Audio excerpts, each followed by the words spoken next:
Mga kalagbay, kain po tayo. Po, balinghoy, bago Singapore.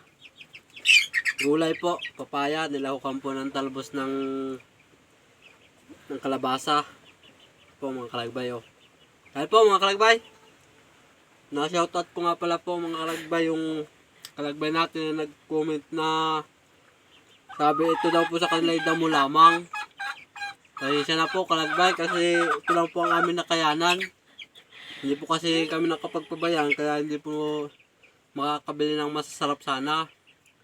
Makabili sana po ng sardinas. Kalagbay, sinashoutout ko din po yung isa po natin kalagbay na ito daw po ay masustansya mga kalagbay. Ay totoo naman po yun mga kalagbay. Ito po ay original, wala pong halong chemical. Saka mga kalagbay, oh, may ulam po tayong isda. Pait. Kung tawagin po yung paitan. Ito po mga kalagbay, oh. Ay po.